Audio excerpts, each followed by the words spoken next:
Okay. All right. My name is Daniel. And this is. My name is CJ. Yeah, we're behind the camera, but this is our presentation, our microbiology presentation on Enterococcus species. So, hit next. Cool. So, with our case for Enterococcus species, in terms of who was involved, what happened to that person, it is going to be a 55-year-old male who followed up on a GSW, or in other words, a gunshot wound complication. The patient, I assume, had gotten into some sort of altercation and had gotten shot. They had done surgery, but they had just left the bullet inside the patient. The patient was complaining of lower back pain, and that was probably due to the bullet near the patient's L5 and S1 vertebra. And it shows here on the right side and pictures A and B that the plane radiograph shows that the bullet has caused erosion and destruction to the vertebra, and this is partially due to the fact that the bullet brought on spondylocytis, which is basically a bacteria infection, and that bacteria infection was caused by a colonic perforation by the gunshot wound. And basically, in simple terms, the spondylocytis is basically caused by Enterococcus facialis species, which is basically the bacteria that we'll be going over today.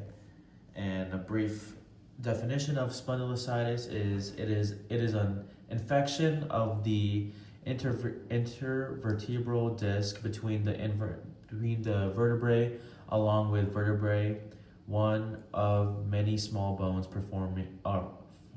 forming in the spine.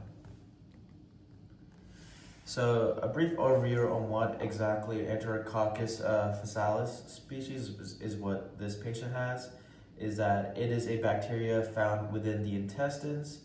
So it is actually like a good performing bacteria for your body to help break down any food particles or anything like that. But once it does get out of the intestines, it gets introduced to it becomes very aggressive, and it could lead to, as you can see, very serious infections. It is pretty tough. It can survive through hot, salty, or acidic environments. So getting rid of the bacteria infection would be very, very hard to do. And people that usually that come in contact with Enterococcus are people who do organ transplants, kidney dialysis, or cancer treatments. They all are at risk for developing Enterococcus facialis. Some effects on the human body would be that wound injections, so getting the bacteria out during surgery, bacteremia, so the bacteria can get into your blood. It can cause meningitis, so inflammation of membranes surrounding brain and spinal cord. Those are all some really good examples of what Enterococcus can do to you. And some symptoms that you may feel during the infection would be fever, abdominal pain, fatigue, diarrhea, chest pain when you breathe, swollen, red, or tender or bleeding gums. And this is all due to affecting different parts of the body. So the swollen and tender gums would be if you have Enterococcus on like your teeth or whatever. But in this patient's case, it's on his spine, so he's feeling inflammation and back pains on his lower back. So that's what we have, that lower back pain. So how did this patient come in contact with the Enterococcus fasciitis? The patient sustained a gunshot wound that perforated the colon, going through his body and then lodging into the spinal canal at S1. And as you can see, the pictures here show you where the projection was. And the colon, like Daniel said, is rich in Enterococcus facialis, which normally lives in your gastrointestinal tract.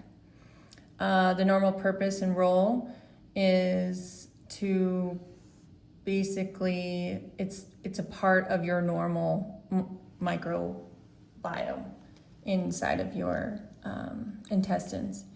and it is a bacteria that naturally lives in there, and especially it's also found in the mouth and in the female genitalia tract.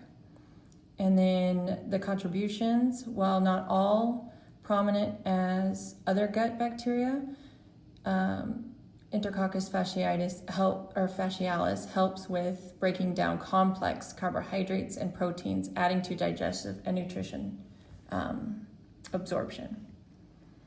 The microbial balance, by occupying space in the gut, it competes with harmful bacteria and helps maintain microbial homeostasis, the balance of good and the bad bacteria. So this is a really good bacteria that helps maintain your digestive tract and keeping the bad away and yeah. And then, like other gut flora, it plays a role in stimulating and training the immune system to recognize microbes, which contribute to immune defense. And so, although the patient initially received antibiotics during surgery for the bowel injury, the retained bullet provided a foreign body that served as a nidus for delaying infection. And a nidus is pretty much a place where bacteria can multiply. The bullet carried colonic bacteria into deep tissue, L5 and S1 vertebrae and disc, creating the condition for the infection. So while it was not a classic surgical site infection, it was caused was not caused during elective surgery. The surgical technologist's responsibilities are still relevant.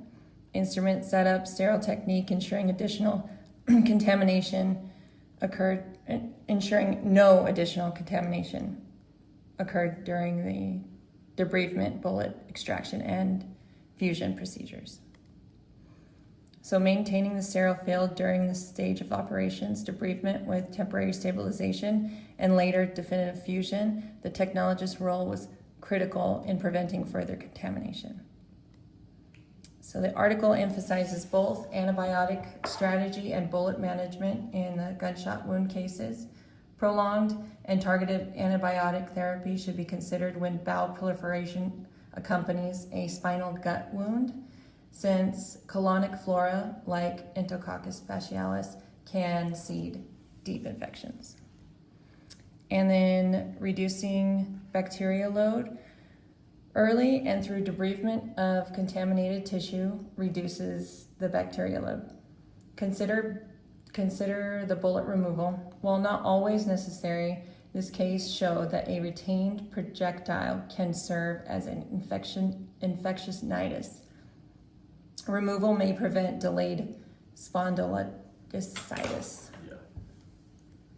And then for sterile technique during spine surgeries, where surgical techs are key, prevent secondary contamination, follow-up monitoring. Patients with bowel proliferations, gunshots, should be closely followed for delayed infection, even months after injury. And in summary, prevention depends on extended antibiotics, careful debridement, potential projectile removal, and vigilant sterile surgical practice, which we are learning. Yes.